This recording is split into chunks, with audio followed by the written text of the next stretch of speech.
بسم اللہ الرحمن الرحیم۔ السلام علیکم ورحمۃ اللہ وبرکاتہ۔ معزز ناظرین و سامعین، لائٹ فار بلائنڈ آپ کی تعلیمی ضروریات کو پیش نظر رکھتے ہوئے آپ کے لیے لے کر آ رہا ہے علمی، ادبی، معلوماتی، تفریحی، اصلاحی، تاریخی اور اسلامی آڈیو بکس۔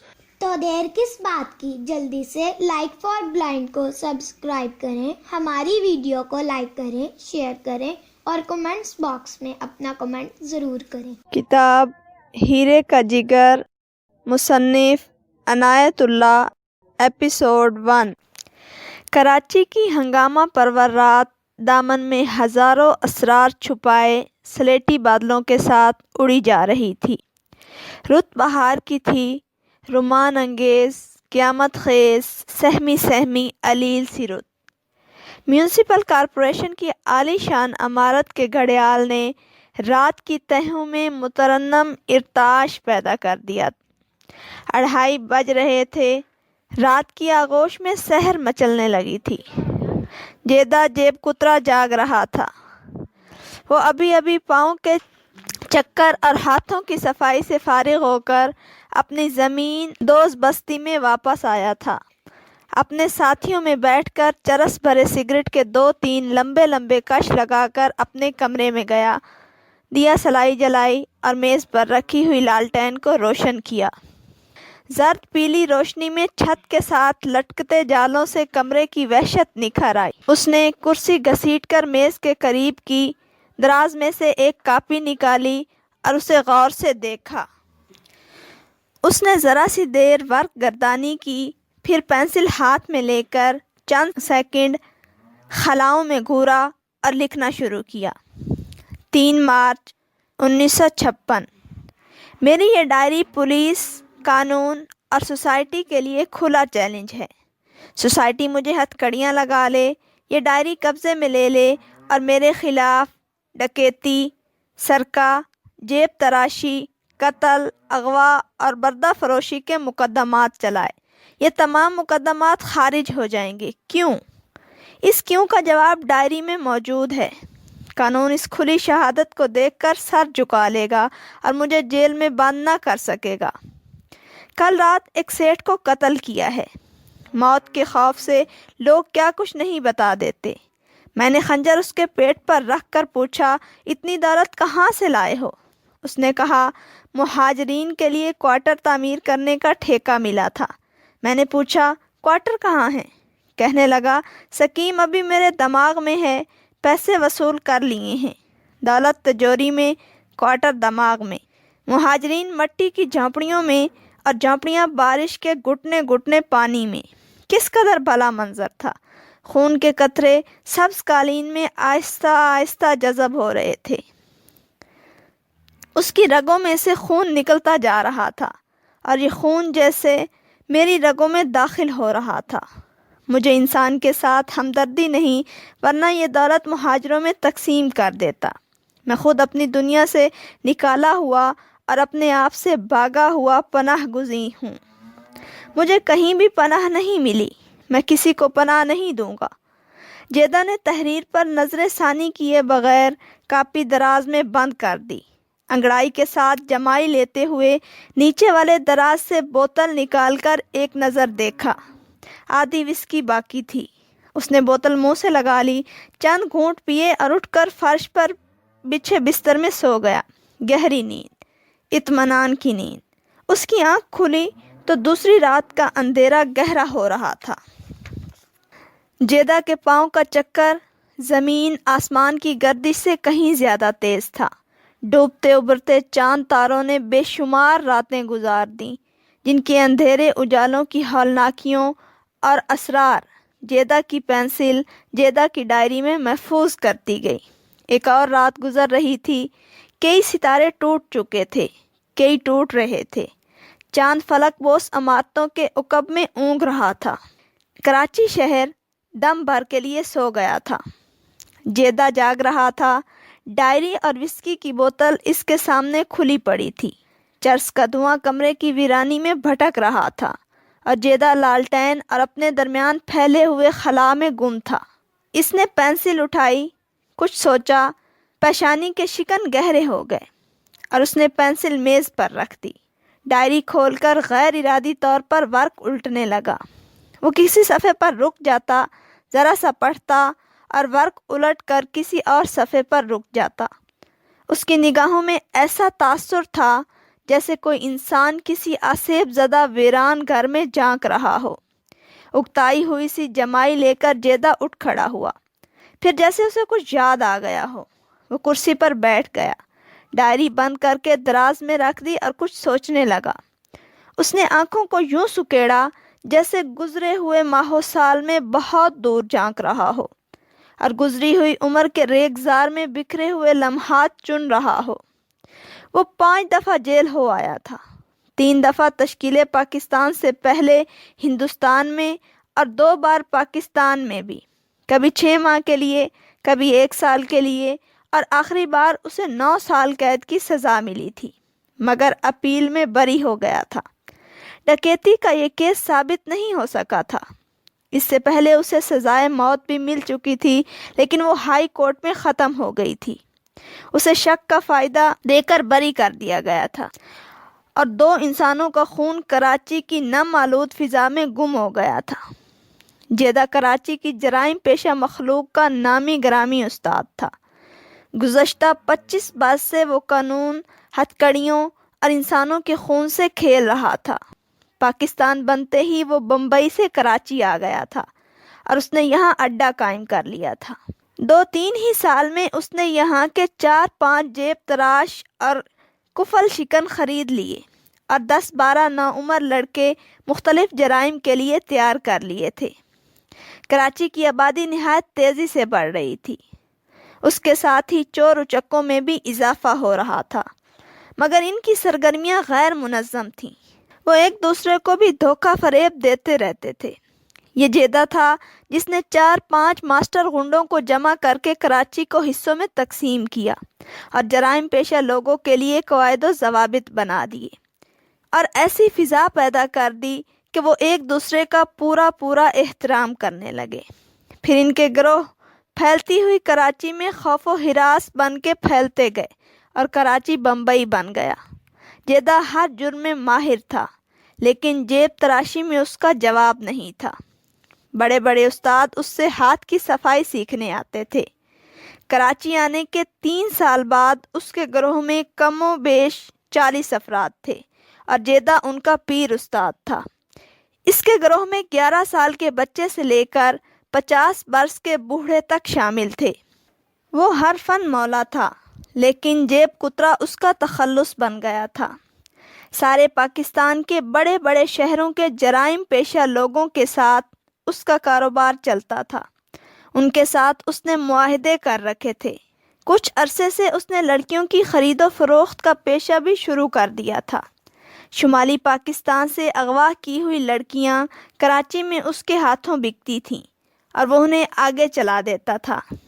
اس کے پاس 2 بلیک میلر بھی تھے جن کی زد سے کوئی محفوظ نہیں تھا۔ اسی پیشے کو ذرا سا فروغ دے کر اس نے 4 مغویہ لڑکیاں اپنے پاس رکھ کر دھندے پر لگا دی تھیں۔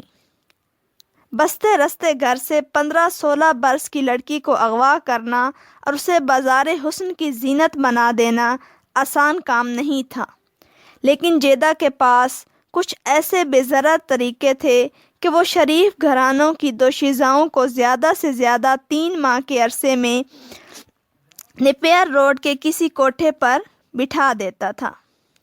اگر کوئی لڑکی جیدہ کی راہ پر نہ آئے تو اس کے پاس 2 اور بے ضرر طریقے تھے، خنجر اور پستول۔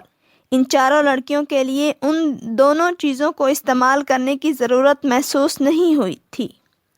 اس کے دونوں بلیک میلر ایسی لڑکیوں کو راہ پر لانے کے بہت سے گر جانتے تھے اور اکثر زمین ہموار کر لیا کرتے تھے۔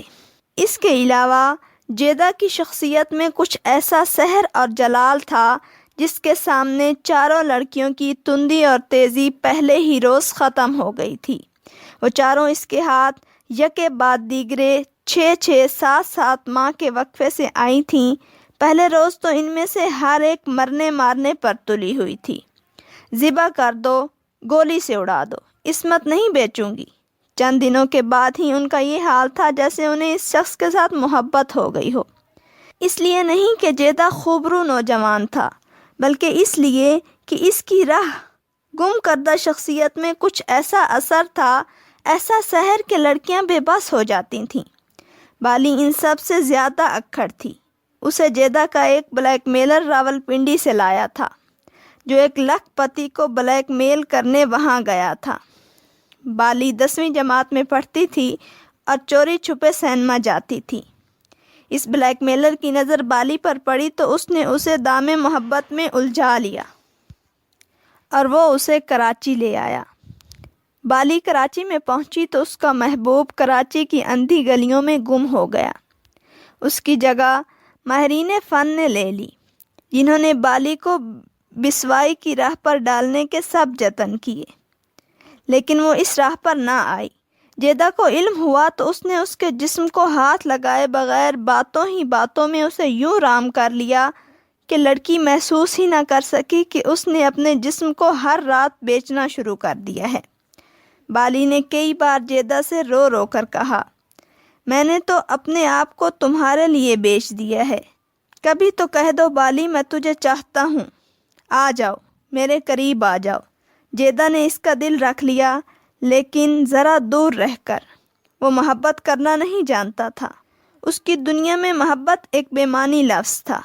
اس کا کردار نفرت، تشدد اور اذیت سے عبارت تھا۔ وہ ڈاکو تھا، دولت لوٹتا تھا، لیکن اسے دولت سے بھی محبت نہ تھی۔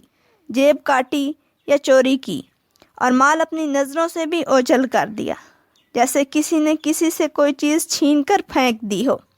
اس کی عمر 32 برس تھی۔ چہرے پر حقارت اور بربریت کا تاثر، آنکھوں میں ایک تلاش اور تجسس، پلکوں تلے ایک چمک سی تھی جس میں ایک حد تک جاذبیت تھی، اور اس جاذبیت میں تشنگی کے آثار بھی ملتے تھے۔ خد و خال کا مجموعی تاثر اداس تھا۔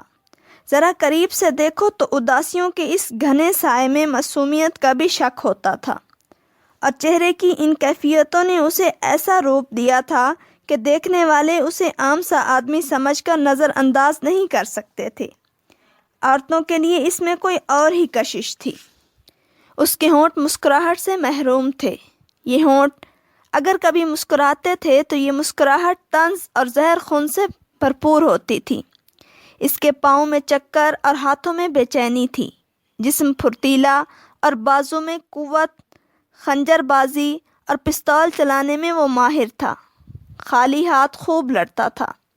عام چوروں کی طرح وہ زبان کا کچا نہیں تھا، بولتا کم تھا، اور جب بولتا تھا تو برموقع اور برجستہ بولتا تھا۔ اس کے بولنے کا انداز کچھ ایسا تھا جیسے وہ اس کوشش میں ہو کہ کوئی لفظ بے اثر نہ جائے، پستول کی گولی کی طرح کام کرے۔ اس کی زبان اور افعال میں ہم آہنگی تھی۔ جو کہتا تھا وہ کر کے دکھاتا تھا، اور جو نہ کر سکے اس کے متعلق بات ہی نہ کرتا تھا۔ اسے نیکی کے نام سے جیسے نفرت تھی، اور اپنی اس نفرت کا اظہار وہ ایک ایسی مسکراہٹ سے کرتا جو طنز اور اذیت پرستی سے بھرپور ہوتی تھی۔ زمین دوز دنیا والے اسے جیدہ جیب کترا کے نام سے یاد کرتے تھے، لیکن وہ عام قسم کے جیب کتروں اور چور اچکوں سے مختلف تھا۔ اس کے ساتھیوں کا تو یہ حال تھا، اور ہر چور کا یہی حال ہوتا ہے کہ اٹھتے بیٹھتے سوتے جاگتے جرم و گناہ کے خیالات اور نت نئے ارادوں کو سینے سے چپکائے رکھتے تھے۔ لوٹ مار کی، جیب کاٹی، کہیں ایک آدھ تالا توڑا، چند روز عیاشی کی اور نئے شکار کی دھن لگ گئی۔ لیکن جیدہ مختلف قسم کا مجرم تھا۔ وہ واردات کر کے بھولتا نہیں تھا، اور نہ ہی امیروں کو لوٹ کر غریبوں کی امداد کرنے والا روایتی ڈاکو تھا۔ اس کے جسم میں ایسی قوت تھی کہ اسے جاننے والے اس کے منہ آنے سے ڈرتے تھے۔ کم لوگ اس حقیقت سے واقف تھے کہ اس کی یہ قوت محض جسمانی نہیں۔ وہ خود بھی اس حقیقت سے واقف نہیں تھا۔ وہ اتنا ہی جانتا تھا کہ اس کے سینے میں آگ لگی ہوئی ہے، جو صرف خون اور آنسوؤں سے ٹھنڈی ہوتی ہے، مگر وہ بھی ذرا سی دیر کے لیے۔ کسی کو قتل کر دینے میں اسے ایک گنا قرار ملتا تھا۔ کسی کے پاس روپیہ پیسہ دیکھ کر چھین لینے میں اسے مزہ آتا تھا، ایسی روحانی لذت حاصل ہوتی تھی کہ اس کی رگ رگ آسودہ ہو جاتی تھی۔ اس نے اپنے آپ کو کبھی طاقتور نہ سمجھا تھا، اپنے آپ کو کبھی انسان بھی نہیں سمجھا تھا۔ مدت گزری، شاید 25 برس یا اس سے بھی پہلے کی بات ہے کہ اس نے انسانیت کے ساتھ اپنا رشتہ کسی کی جیب کی طرح کاٹ کر پھینک دیا تھا۔ اس نے اپنی ذات کی زنجیریں توڑ ڈالی تھیں اور وہ آزاد ہو گیا تھا، مگر انسان ہزار کوشش کرے وہ انسانیت سے رشتہ توڑ نہیں سکتا۔ اپنی ذات کی زنجیریں توڑ دینے کے باوجود اپنا قیدی رہتا ہے۔ جیدہ کی یہ کیفیت اس کی ڈائری کے ہر ورق پر نظر آتی تھی۔ انسانی نفسیات کے کچھ اصول ہیں جو بدل نہیں سکتے، یہ اٹل ہیں، کوئی انسان ان سے بھاگ نہیں سکتا، ان سے منحرف نہیں ہو سکتا۔ شعوری طور پر بعض انسان سمجھتے ہیں کہ انہوں نے نفسیات کے اصولوں کو توڑ دیا ہے، لیکن یہ اصول انسان کے ذہن لاشعور پر قابض ہوتے ہیں اور اسے اپنے تابع رکھتے ہیں۔ اپنی ڈائری کے ایک ورق پر جیدہ اپنے کسی جرم کی مختصر سی رویداد یوں لکھتا ہے جیسے وہ ہلاکو ہو، ہٹلر ہو اور ساری دنیا کو اپنے پاؤں کے نیچے سمجھتا ہو، مگر اسی ڈائری میں اس کی نفسیاتی کمزوریاں اور محرومیاں بھی نظر آتی ہیں۔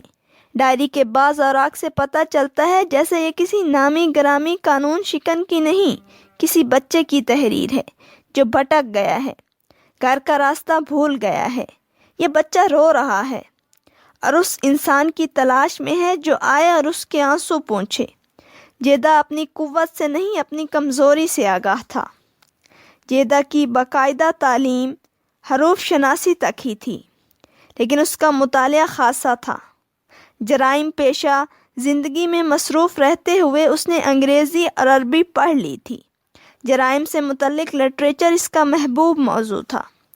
آج کی رات جیدہ نے ڈائری کھولی، کہیں کہیں سے پڑھ کر اکتاہٹ سے دراز میں بند کر دی اور کچھ سوچنے بیٹھ گیا۔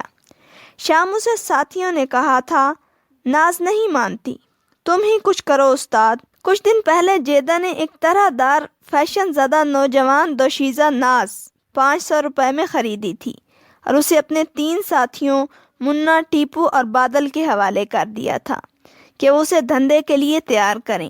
اس کا خیال تھا کہ ناز چونکہ محبت کے فریب میں گھر سے بھاگی ہوئی ہے، اس لیے وہ کنواری نہیں ہو سکتی اور وہ آسانی سے اس پیشے کو قبول کر لے گی، لیکن اس کے ساتھی آج تیسری دفعہ اسے بتا چکے تھے کہ یہ لڑکی مشکل سے ہی مانے گی، یہ تو بالی سے بھی زیادہ اکھڑ ثابت ہوئی ہے۔ 11 دن اکارت گئے۔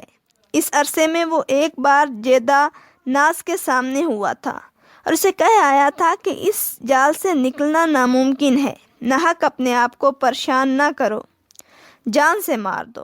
ناز نے سینہ تان کر کہا تھا، اپنے آپ کو ذلیل نہیں کروں گی۔ جیدہ نے کچھ کہنے کی بجائے اسے تیکھی نظروں سے دیکھا تھا جن کا ناز سامنا نہ کر سکی تھی، اور اس نے محسوس کیا تھا جیسے ان آنکھوں نے ایسی شعاعیں اس کے جسم میں داخل کر دی ہیں جو اس کی نس نس میں اتر گئی ہیں۔ جیدہ اور کچھ کہے سنے بغیر چلا آیا تھا۔ جیدہ نے پہلے ہی 4 لڑکیوں کو دھندے پر لگا رکھا تھا۔ اس کا خیال تھا کہ اس کاروبار کو وسیع کرے گا۔ ناز کے آنے سے پہلے ایک بار اسے خیال آیا تھا کہ نوعمر بچیوں کو خرید کر پیشے کے لیے تیار کرنا زیادہ آسان اور مفید ہے۔ پودے سے پنیری زیادہ بہتر ہوتی ہے۔ پودے کو اکھاڑ کر دوسری جگہ لگانے میں دقت ہوتی ہے اور مرجھائے جانے کا بھی خطرہ ہوتا ہے۔ چنانچہ اس نے 8 برس کی ایک مغویہ بچی 400 روپے میں خرید لی تھی۔ اس بچی کو پنجاب کی ایک پارٹی گجرانوالا سے اغوا کر کے کراچی لائی تھی۔ جیدہ اسے خرید کر گھر لایا تو اس کا رو رو کر برا حال ہو رہا تھا۔ اس وقت تک اس کا پالا جوان لڑکیوں کے ساتھ ہی پڑا تھا۔ بچے سے نمٹنے کا یہ پہلا موقع تھا۔ وہ چاہتا تو اس کا گلا گھونٹ کر اسی کمرے میں دفن کر دیتا جہاں 4 لاشیں پہلے ہی دفن کی جا چکی تھی، لیکن اس بچی کی چیخ و پکار نے جیدہ کا دل ہلا دیا تھا۔ جیدہ نے اسے کرسی پر بٹھایا تو وہ اچھل کر اٹھ کھڑی ہوئی، رو رو کر اس کی گگی بن گئی تھی، آنکھیں سوج گئی تھیں۔ معصوم ہچکیاں اور ہائے امی، ہائے ابو جان کی دردناک صدائیں جیدہ کے ویران کمرے کی دیواریں ہلا رہی تھیں۔ جیدہ نے دیوار کا سہارا لے لیا اور روتی ہوئی بچی کو دیکھنے لگ گیا۔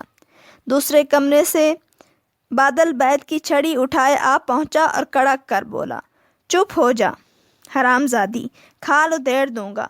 لڑکی ہولناک چیخ مار کر فرش پر گر پڑی۔ امی جان، ابو جان، جلدی آؤ، امی جان بھاگ کے آؤ۔ جیدہ نے لپک کر بچی کو اٹھا لیا اور بولا، بادل بازار سے ٹافیاں اور 2-4 کھلونے لے کر آؤ۔ تھوڑی دیر بعد 8 سال کی بچی رو رو کر اپنے سامنے پڑے ہوئے ٹافیوں کے ڈھیر کو غصے سے سارے کمرے میں بکھیر رہی تھی۔ نہیں لوں گی ٹافیاں، مجھے امی جان کے پاس لے چلو۔ اس نے سارے کھلونے پاؤں کی ٹھوکروں سے توڑ دیے اور ہچکیاں لے لے کے روتی رہی۔ بادل، جیدہ نے غیر معمولی نرم مزاجی سے کہا، تم اپنے کمرے میں چلے جاؤ، میں سنبھال لوں گا۔ اچھا سنو منی، جیدہ نے اسے گود میں اٹھاتے ہوئے کہا، پہلے چپ ہو جاؤ پھر امی کے پاس لے چلوں گا۔ بچی چپ ہو گئی۔ دیکھو منی، اب رات بہت گزر گئی ہے، جیدہ نے اس کے بالوں میں ہاتھ پھیرتے ہوئے پیار سے کہا، اندھیرے میں گاڑی نہیں چلتی، میرے پاس سو جاؤ، صبح سویرے تمہیں امی کے پاس لے چلوں گا۔ بچی کو اغوا کرنے والوں نے نہ جانے کتنی بار یہ وعدے دے کر اسے بہلایا تھا۔ جیدہ کوئی نئی بات تو نہیں کہہ رہا تھا۔ نہیں، بچی نے ہچکی لے کر کہا، تم جھوٹ بولتے ہو، وہ پہلے والے آدمی بھی ایسے ہی کہتے تھے۔ جیدہ نے بے ساختگی سے اپنا گال بچی کے گال کے ساتھ لگا دیا اور اس کے گال کا بوسہ لے کر کہا، میں نے کبھی جھوٹ نہیں بولا منی، میں نے۔ وہ چپ ہو گیا۔ جانے وہ کیا کہنے لگا تھا کہ دل اچھل کر اس کے حلق میں آ اٹکا۔ جیدہ کی زندگی میں یہ پہلا موقع تھا کہ اس نے پیار کیا تھا۔ ایک روئی جیسے ملائم گال کے گداز کو محسوس کیا تھا۔ اس کی روح نے انوکھا سا ذائقہ چکھا اور نہ جانے کس نے اس کے اپنے ہی سینے میں اٹھ کر اس کی جرائم زدہ آنکھوں میں 2 آنسو بھر دیے۔ بچی کو اغوا کرنے والوں نے کئی بار کہا تھا اور پیار سے کہا تھا کہ وہ اسے امی کے پاس لے چلیں گے، لیکن بچی کے گالوں کو 2 ہونٹوں نے کبھی نہیں چھوا تھا اور نہ ہی اس کے رونے پر کسی کی آنکھ میں کبھی آنسو آیا تھا۔ جیدہ بھی محسوس ہی نہیں کر سکا تھا کہ اس کی آنکھوں میں آنسو آ گئے ہیں، لیکن بچی نے یہ آنسو دیکھ لیے تھے۔ اس کے گال جیدہ کے پیار کو ابھی تک محسوس کر رہے تھے۔ 1 مہینہ ہوا اسے اغوا کیا گیا تھا اور اس طویل مدت میں یہ پہلا بوسہ تھا جس سے اسے تسکین ہوئی تھی۔ وہ چپ ہو گئی۔ تم میرے اچھے ماموں ہو۔ بچی نے دونوں باہیں جیدہ کے گلے میں ڈال دیں اور رخسار اس کے گالوں سے رگڑنے لگی تھی۔ جیدہ کے سینے میں ہلچل بپا تھی۔ بند توڑ کے آنے والے سیلاب کی طرح امڑے ہوئے جذبات نے اس کی پسلیاں بھی ہلا ڈالیں۔ اس پر ایسی کیفیت طاری ہو گئی کہ وہ معصوم سی بچی کے سامنے بے بس ہو گیا تھا۔ وہ اور کچھ نہ کہہ سکا، نہ ہی کچھ سوچ سکا۔ اسے یوں معلوم ہو رہا تھا جیسے کسی نے اسے تو ٹکڑے کر دیا ہو اور اس کی ساری قوتیں، قتل اور مار دھاڑ کے تمام حربے، راہزنی اور جیب تراشی کے سارے داؤ پیچ کانچ کی چوڑیوں کی طرح چکنا چور ہو کر بکھر گئے ہوں۔ بجلی کی لپک کی طرح اس کے دل میں یہ خیال بھی کوندا کہ بچی کو کھڑکی سے باہر پھینک دے، لیکن یہ خیال آیا اور گزر گیا۔ ماموں نیند آ رہی ہے، بچی نے جیدہ کو جھنجھوڑ دیا۔ چند لمحے بعد بچی فرش پر بچھے ہوئے بستر پر جیدہ کے ساتھ لگ کر سو رہی تھی، لیکن جیدہ جاگ رہا تھا۔ اس کا انگ انگ جاگ رہا تھا۔ اس کے وجود میں ایک بچہ امی امی پکار رہا تھا۔ وہ چت لیٹا ہوا تھا اور اس کی نظریں اندھیرے چھت پر کچھ تلاش کر رہی تھیں۔ اسے کچھ یاد آیا چاہتا تھا، بہت ہی پرانا، صدیوں پرانا زمانہ۔ یادوں کی کڑیاں ٹوٹی ہوئی تھیں۔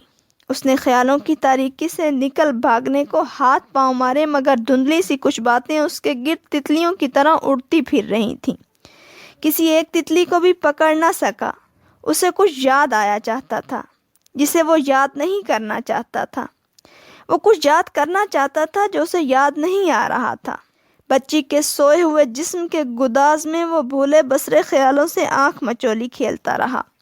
وہ رات بھر اذیت ناک بے چینی اور تلخی سے دوچار رہا، لیکن اس تلخی میں اس نے ایک گونا لذت بھی محسوس کی، اور ایسے ہی تلخ و شیریں خیالوں کے زیر و بم میں رات گزر گئی۔ دوسری صبح پاکستان ایکسپریس جیدہ اور بچی کو لیے سندھ کے ریگستانوں کا سینہ چیرتی گجرانوالہ کی طرف بھاگی جا رہی تھی۔ جیدہ اپنے ساتھیوں کو کچھ بتائے بغیر جا رہا تھا۔ رات کے 10 بج رہے تھے جب جیدہ بچی کو انگلی پکڑوائے ہوئے گجرانوالہ ریلوے اسٹیشن سے نکل رہا تھا۔ بچی نے اسے بتایا تھا کہ بسوں کے اڈے سے وہ گھر کا راستہ جانتی ہے۔ جیدہ بھلا پاکستان کے کون سے اڈے کو نہیں جانتا تھا۔ تھوڑی دیر بعد وہ اور بچی اڈے کے قریب تانگے سے اترے تو بچی نے کہا، ماموں اس طرف۔ 10 منٹ کا راستہ طے کر کے جب وہ ایک گلی کا موڑ مڑ رہے تھے تو بچی نے چیخ کر کہا، وہ رہا ہمارا گھر۔ جیدہ رک گیا۔ اس نے بچی سے کہا، منی تم جاؤ، میں یہیں سے لوٹ جاتا ہوں۔ بچی مچلنے لگی، ماموں تم بھی چلو، مگر جیدہ نے اسے اکیلے ہی بھیج دیا۔ بچی کے گھر کے سامنے بجلی کا بلب روشن تھا۔ وہ تیز قدم چلتی اور مڑ مڑ کر دیکھتی اپنے دروازے پر جا پہنچی۔ دستک دے کر چلائی، امی جان، ابو جان۔ جیدہ گلی کی نکڑ میں چھپ چکا تھا اور آنکھ بچا کر دیکھ رہا تھا۔ دروازہ کھلا، ماں نے خوشی اور حیرت سے چیختے ہوئے بچی کو سینے سے لگا لیا اور وہ دیوانوں کی طرح چلائی، پروین آ گئی، پروین آ گئی۔ جیدہ نے ایک جوان سال مرد کو بھاگ کر باہر آتے دیکھا۔ پھر اس نے محلے کے کئی اور دروازے کھلنے کی آوازیں سنی، پھر ایک ہجوم اور ایک شور، مبارک ہو، ارے تو کہاں تھی؟ اس شور و غل میں سے ننھی سی چہکتی ہوئی سی آواز ابھری، ایک ماموں مجھے بڑی دور سے لائے ہیں۔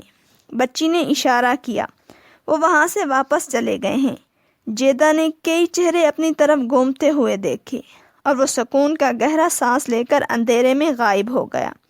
جب وہ کراچی پہنچا تو ساتھیوں نے بچی کے متعلق پوچھا۔ بیچ آیا ہوں مصیبت کو، جیدہ نے صاف جھوٹ بولا اور اسی روز اپنے تمام گماشتہ اور چھوکروں کو سختی سے کہہ دیا کہ آئندہ کوئی بچہ اغوا نہ کرنا اور کوئی نئی عورت بھی نہ لانا۔ اپنے ہاں چار چل رہی ہیں وہی بہت ہیں۔ جیدہ نے اس بچی کو بھول جانے کی بہت کوشش کی، مگر وہ اس کے ذہن میں ان مٹ نقش بنتی چلی گئی۔ جس رات وہ گجرانوالہ سے واپس آیا تمام رات بے چین رہا تھا۔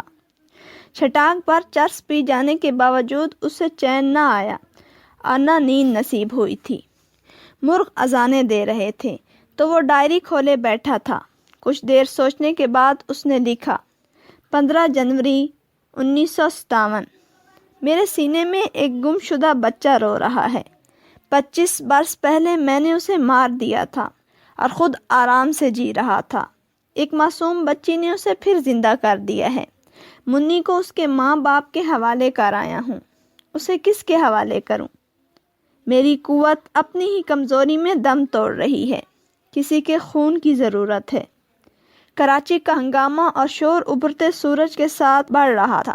جیدہ پر تکلیف دہ سی غنودگی طاری تھی۔ اس نے ایک بار پھر سونے کی کوشش کی لیکن آنکھ نہ لگ سکی۔ اٹھ کر دوسرے کمرے میں جھانکا۔ منا، ٹیپو اور بادل گہری نیند سو رہے تھے۔ برآمدے میں 3 نوعمر لڑکے کملوں میں لپٹے پڑے تھے۔ وہ جیدہ کے نئے شاگرد تھے۔ اس نے پاجامہ نما پتلون کی جیب میں ہاتھ ڈالتے ہوئے ایک لڑکے کو پاؤں کی ٹھوکر سے جگایا اور 2 روپے اس کی طرف پھینک کر کہا، یہ لو روٹی کھا لینا اور آج چھٹی کرو، اور باہر نکل گیا۔ وہ اس طرح فٹ پاتھ پر سر جھکائے چلا جا رہا تھا جیسے کسی بوجھ تلے دبا ہوا ہو۔ وہ بے دھیان جا رہا تھا۔ اسی کیفیت میں بالی کے کوٹھے پر پہنچ گیا جو اپنے کمرے میں بے حس لاش کی طرح پڑی تھی۔ اس کا دلال جاگ رہا تھا۔ اس نے جیدہ سے کہا، اسے نہ جگائے، رات بھر دھندا کمایا ہے۔ جیدہ کچھ کیے بغیر آگے بڑھا اور فرش پر بچھی ہوئی دری پر لیٹ گیا۔ فوراً ہی اس کی آنکھ لگ گئی۔ اس کی آنکھ کھلی تو شام کا دھندلکا گہرا ہو رہا تھا۔ اس کے اعصاب ٹھکانے آ چکے تھے۔ اسی رات ٹیپو نے اسے بتایا تھا کہ ایک مال ہے بہت سستا۔ جیدہ کہہ چکا تھا کہ آئندہ یہ کاروبار بند کر دیا جائے، لیکن ٹیپو نے اسے مجبور کر دیا تھا کہ ایک جھلک دیکھ لو، اور وہ رضامند ہو گیا۔ چنانچہ اگلی شام کو ایک 18 سالہ حسین و جمیل لڑکی اس کے ہاتھ آ گئی تھی۔ اس کا نام ناز تھا اور وہ تعلیم یافتہ لڑکی تھی۔ ناز حیدرآباد سندھ کے ایک متوسط گھرانے کی لڑکی تھی۔ اس کے ایک بھائی نے BA کر لیا تھا، دوسرا سیکنڈ ایئر میں تھا، ناز 8ویں جماعت میں پڑھتی تھی۔ گریجویٹ بھائی کو اچھی ملازمت مل گئی اور بڑے لوگوں میں اٹھنے بیٹھنے لگا۔ حادثہ یہ ہوا کہ اس نے انگریزی تعلیم، اچھی ملازمت اور اونچے درجے کی سوسائٹی سے مغرب پرستی کے اثرات قبول کیے، جنہوں نے اس کی مشرقیت کو ختم کر دیا۔ اسے زندگی میں پہلی بار محسوس ہونے لگا کہ اس کا خاندان دقیانوسیت کے اندھیروں میں پڑا ہے۔ کالج کے دوران اس کے شب و روز کا چکر گھر سے کالج اور کالج سے گھر تک محدود تھا، لیکن اس کے سامنے اب حدود نہ تھیں۔ وہ دوستوں کے گھروں میں جانے لگا۔ اس نے وہاں ریڈیو اور صوفے دیکھے، ریشمی پردے دیکھے اور دوستوں کی نیم عریاں بیویاں، سالیاں اور بہنیں دیکھیں۔ نائلون کی اونٹ سے جھانکتے ہوئے پرشباب نسوانی اعضاء دیکھے اور فیشن زدہ مسکراہٹیں دیکھیں۔ وہ ان کے قریب پہنچا اور ان سے متعارف ہوا۔ اس کے برعکس اس نے جب کبھی اپنے گھر کو دیکھا تو جھیپ گیا۔ اس کی بہن اور ماں برقعے میں باہر نکلتی تھیں، پردے میں رہتی تھیں۔ باپ کو شلوار پہنے دیکھ کر اسے گھٹن محسوس ہوتی اور اپنا خاندان گھٹیا نظر آتا۔ اس نے باپ سے پوچھے بغیر ناز کا برقع اتروا دیا۔ بوڑھا باپ جو ذرا سی پینشن اور بیٹے کے آسرے پر جی رہا تھا، بیٹے کی راہ میں حائل نہ ہو سکا اور اس کج روی کو ناپسند کرتے ہوئے بھی مزاحم نہ ہوا۔ اب دونوں بھائی مشرقیت کو ختم کرنے پر تلے ہوئے تھے، جسے وہ اپنی پسماندگی کا باعث سمجھتے تھے۔ ٹھہرے سلجھے انداز میں پروقار زندگی بسر کرنے والے کنبے کی باغ ڈور انہوں نے اپنے ہاتھ میں لے لی۔ بڑے بھائی نے بازار جا کر صوفہ سیٹ، ریڈیو سیٹ، ڈنر اور ٹی سیٹ کی قیمتیں پوچھیں تو اسے یوں لگا جیسے ایک دھماکہ ہوا ہے، اور اس دھماکے نے اسے مغرب کی چمک دمک سے اٹھا کر وہیں پھینک دیا ہے جہاں اس نے جنم لیا تھا۔ وہ بجھا بجھا سا گھر لوٹا، کاغذ پینسل لے کر تنخواہ اور ان اشیاء میں توازن قائم کرنے لگا، لیکن وہاں تو زمین آسمان کا فرق تھا۔ وہ گہری سوچ میں ڈوب گیا۔ تھک ہار کر شکست تسلیم کرنے لگا تو اسے اونچی سوسائٹی کا خیال آ گیا۔ یہ خیال آتے ہی وہ زخمی بھیڑیے کی طرح جھنجھلایا اور ایک بار پھر اسی گورکھ دھندے میں کھو گیا۔ اسی شام اس کے ایک دوست نے اپنی بہن کی سالگرہ کی تقریب میں گارڈن پارٹی دی تھی، جس میں اس کے محکمے کا وزیر بھی مدعو تھا۔ یہ پارٹی اس کے سینے میں آگ لگائے ہوئے تھی۔ وہ جانتا تھا کہ اس دوست کی تنخواہ اتنی نہیں کہ وہ ایسی پارٹی دے سکتا، پھر یہ پیسہ کہاں سے آیا؟ اس کے دماغ میں بجلی کوندی۔ جہاں مایوسیوں کا اندھیرا چھا رہا تھا، وہیں ایک راستہ دکھائی دیا۔ صاحب، ہمارے لیے کوئی خدمت ہو تو حاضر ہیں۔ اس کے دفتر کے چپڑاسی کی 6 ماہ پہلے کی آواز اس کے دماغ میں گونجی۔ ملازمت کی یہ کرسی سنبھالنے کے 2 روز بعد اس کے چپڑاسی نے اسے رازدارانہ لہجے میں کہا تھا، ہم بھی بال بچے دار ہیں صاحب، آپ کا دیا کھاتے ہیں۔ پہلے صاحب ہمارا بہت خیال رکھتے تھے، صرف آپ کے حکم کی دیر ہے۔ چپڑاسی کی یہ بات اس کی سمجھ میں نہیں آئی تھی۔ 6 ماہ کی ملازمت میں اسے کچھ پلے پڑتا جا رہا تھا، لیکن چپڑاسی اسے دیانت دار صاحب کی بجائے بدھو سمجھ کر اس سے مایوس ہو چکا تھا، اور وہ صرف چلمن اٹھانے کے 2 آنے بخششیں لے کر گزارا کرنے لگ گیا تھا۔ پہلے صاحب کے زمانے میں وہ 5-7 روپے روز کما لیتا تھا۔ ناز کے بھائی کے ذہن میں جب چپڑاسی کی گئی گزری آواز بیدار ہوئی تو اس نے پینسل کو زور سے میز پر دے مارا اور آرام سے سو گیا۔ دوسری صبح جب وہ دفتر میں پہنچا تو چپڑاسی کو چپڑاسی کی بجائے نور دین کہہ کر آواز دی۔ دروازہ بند کروا کے اسے اپنے قریب بلایا، کچھ سرگوشی کی۔ اب چپڑاسی جو باہر نکلا تو اس کے چہرے پر پہلے صاحب کے زمانے والی مسکراہٹ پھیلی ہوئی تھی۔ اس مسکراہٹ میں سے ایک صوفہ سیٹ نکالا، ایک ریڈیو، اور پھر آئے دن اس میں سے ہر وہ شے نکلنے لگی جو نئی تہذیب کا لازمہ تھی اور جس کے بغیر سوسائٹی میں آبرو رکھنا مشکل ہوتا ہے۔ ایک ہی سال کے مختصر عرصے میں آباء و اجداد کا صدیوں پرانا گھر گرا دیا گیا۔ پرانی تہذیب اس کے ملبے تلے دب کر رہ گئی، اور اس ملبے میں سے ایک عمارت نے سر نکالا جس کا تصور ناز کا 300 روپیہ تنخواہ پانے والا بھائی خواب میں بھی نہیں کر سکتا تھا۔ بھائی نے ناز کو برقعے میں سے نکال لیا اور باپ کو چھپا دیا۔ باپ بھی تو پرانے مکان کا کباڑ تھا، ملبہ حیدرآباد کے مضافات میں اور باپ نئے مکان کے ایک کونے میں پھینک دیا گیا۔ ایک وہ ہوتے ہیں جن میں پیدائشی بڑا پن ہوتا ہے، ایک وہ جو اپنی ذہانت اور ہمت کے بلبوتے پر بڑے بن جاتے ہیں، لیکن ناز کا بھائی ان دونوں زمروں میں نہیں تھا۔ وہ تیسرے گروہ کا آدمی تھا جو اپنے اوپر بڑا پن ٹھونس لیتا ہے۔ اس کی تربیت کسی اور ڈھب پر ہوئی تھی اور وہ کسی اور راہ پر چل پڑا تھا۔ کوے نے ہنس کے پر اڑس لیے تھے۔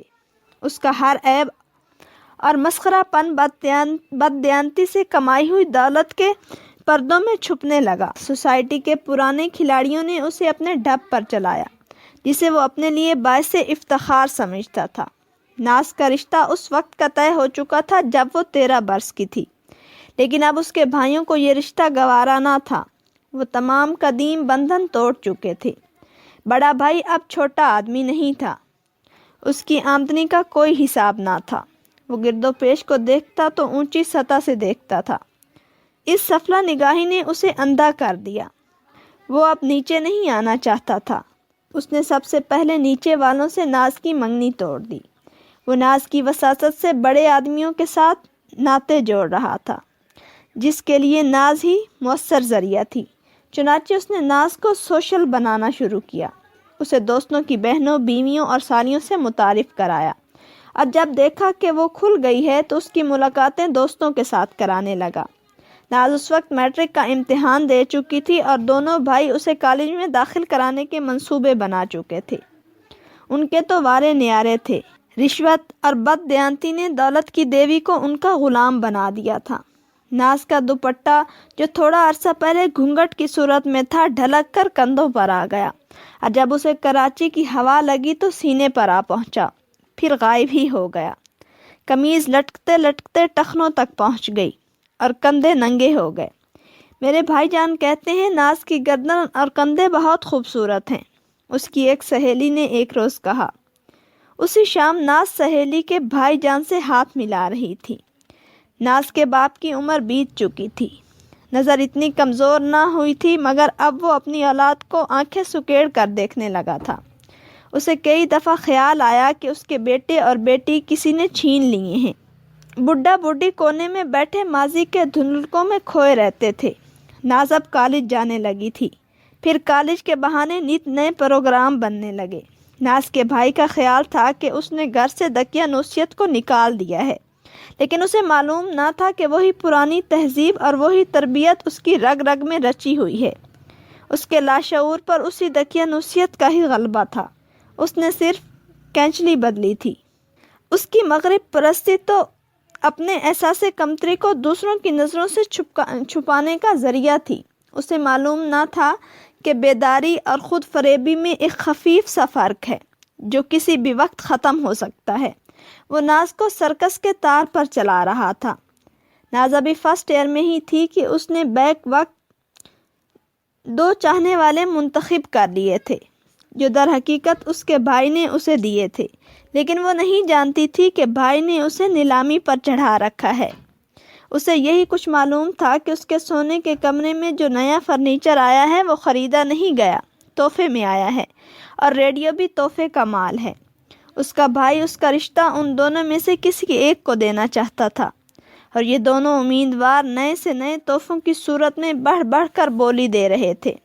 ناز کا بھائی اچھی طرح جانتا تھا کہ ہر دولت مند اور ہر بڑا آدمی صرف 2 چیزوں کا خریدار ہے، وزارت اور عورت۔ وزارت آئے دن ٹوٹتی ہے۔ حسین عورت سے جو کام لیا جا سکتا ہے اسی وقت لیا جا سکتا ہے۔ ادھر ناز کے گاہکوں میں اضافہ ہو رہا تھا اور اس کے دماغ میں فلم اور فیشن کے سوا کچھ نہ تھا۔ حیدرآباد میں ایک نائب وزیر دورے پر آیا، جس کے اعزاز میں ایک پارٹی دی گئی۔ ناز کا بھائی ناز کو بھی ساتھ لے گیا۔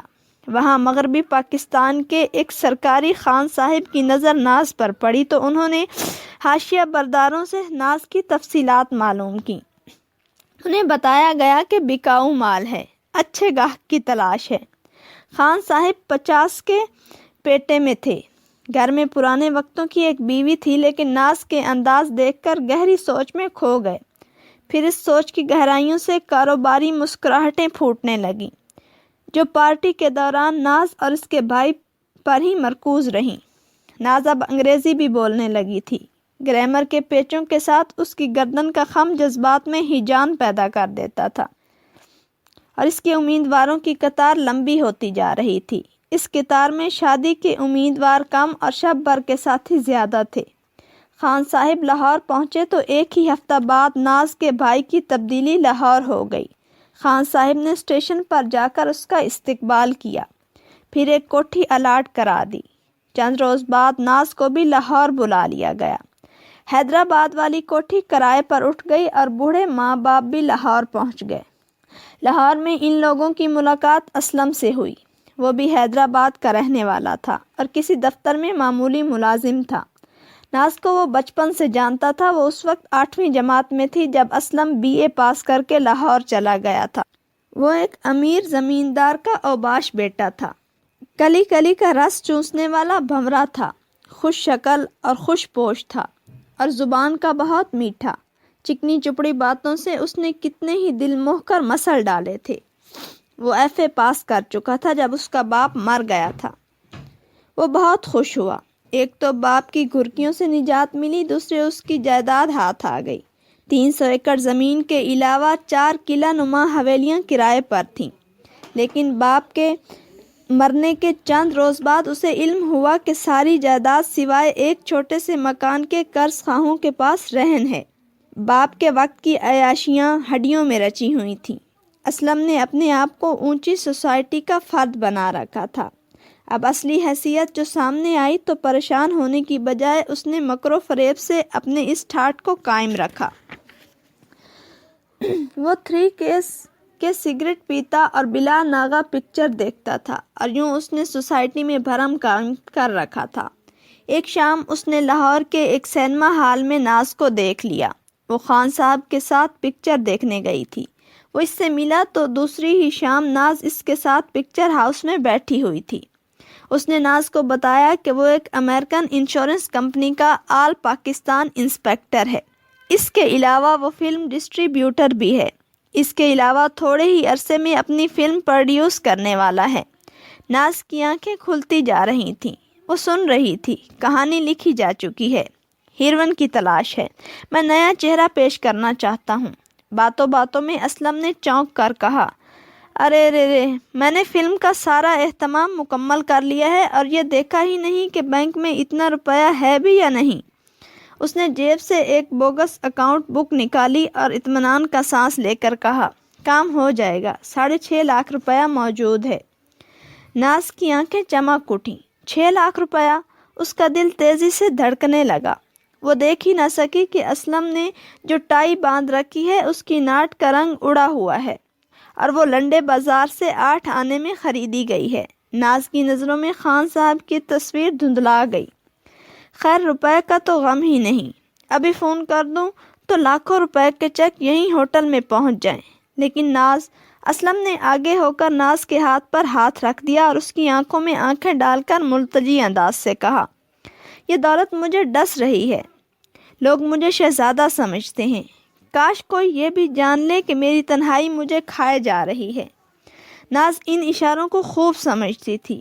وہ تو اب اس سے بھی نازک اشارے سمجھ لیتی تھی۔ اس نے اسلم کا ہاتھ دبا دیا، جیسے اس کی تنہائی کا ساتھی بننے کے لیے ہاں کہہ دی ہو۔ یوں تو ایک وزیر کی سالی اور ایک وزیر کی بھانجی بری طرح پیچھے پڑی ہوئی ہیں۔ اسلم کہہ رہا تھا، دونوں میں سے کسی نہ کسی کے باپ کی کار میری کوٹھی کے سامنے کھڑی رہتی ہے، لیکن ناز، جب بھی میں نے ان لڑکیوں کو دیکھا مجھے تم ہی یاد آئیں۔ تمہیں معلوم نہیں، جب تم حیدرآباد میں 7ویں 8ویں جماعت میں پڑھا کرتی تھی اس وقت سے تمہاری محبت کو سینے میں پال رہا ہوں۔ قسمت نے ہمیں کہاں آن ملایا، ہماری روحیں روز ازل سے ایک ہیں۔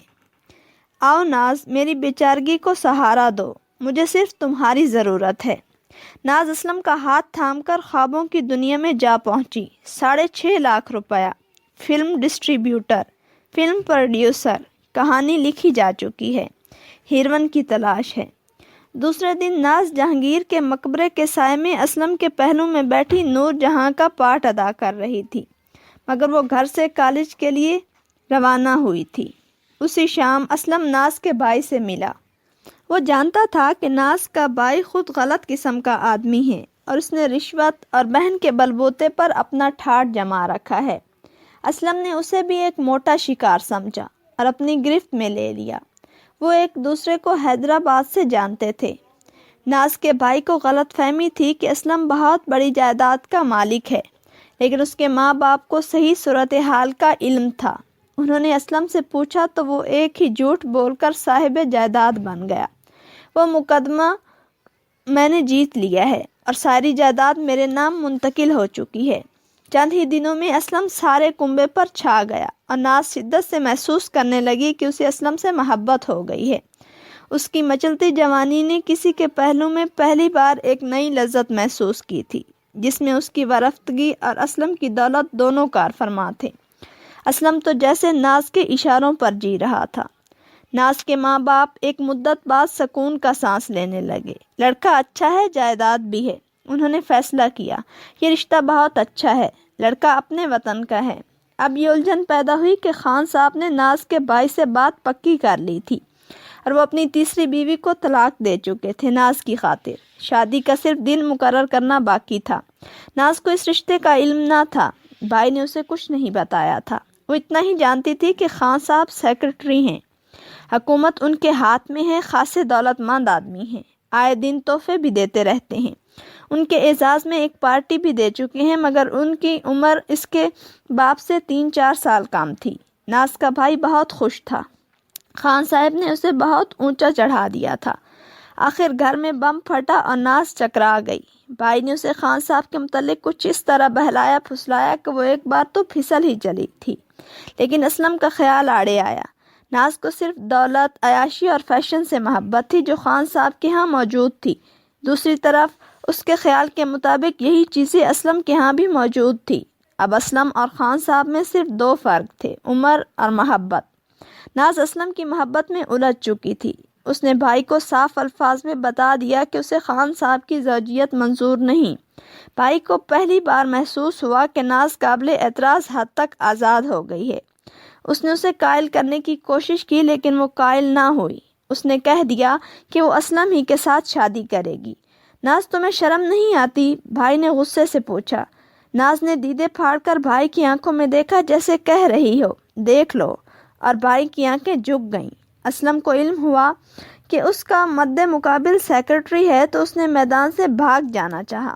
اس کے پاس تھا ہی کیا کہ ایک سیکرٹری کے مقابلے میں جمتا؟ اسے تو بھانڈا پھوٹنے کا ڈر پیدا ہو گیا تھا۔ گزشتہ 1.5 ماہ سے وہ ناز کو لیے پھر رہا تھا۔ ان کی محبت بھری سرگوشیاں تفریح گاہوں کے کونوں کونوں میں گونج رہی تھیں، شالامار باغ میں، جہانگیر اور نور جہاں کے مزار میں، باغ جناح اور شملہ پہاڑی کی جھاڑ میں، راوی کی ہلکی ہلکی لہروں پر بہتی ہوئی کشتی میں، پکچر ہاؤس کے اندھیروں اور ہوٹلوں کے پرائیویٹ کمروں میں۔ ناز اسلم کی ذات میں کھو گئی تھی۔ اس کی نسائیت اور عصمت بھی من بھائے مستقبل کے خوابوں کی لپیٹ میں آ گئی تھی۔ وہ سب بندھن توڑ چکے تھے۔ اسلم ویسے بھی ناز سے اکتانے لگا تھا۔ بھنورا اب کسی اور کلی کی تلاش میں تھا، لیکن ناز بری طرح اس کے ساتھ چپک گئی تھی۔ اسلم مقروض بھی ہو چکا تھا، اس کا بھرم اٹھ رہا تھا۔ اس کے لیے ناز بہت مہنگا سودا تھا۔ اسے سوسائٹی میں پوزیشن قائم رکھنے کے لیے روپے کی ضرورت تھی۔ قرض خواہ جان کو آنے لگے تھے، اور ایک شام ناز کراچی جانے والی ایکسپریس پر اسلم کے ساتھ 2nd کلاس میں بیٹھی گاڑی کے بے ہنگم ٹھکر ٹھک میں ہیروئن بننے کے خواب دیکھ رہی تھی۔ اسلم نے دفتر سے 1 مہینے کی چھٹی لے لی تھی اور ناز گھر سے 2000 روپے چرا کر نکل آئی تھی۔ پیشکش لائٹ فار بلائنڈ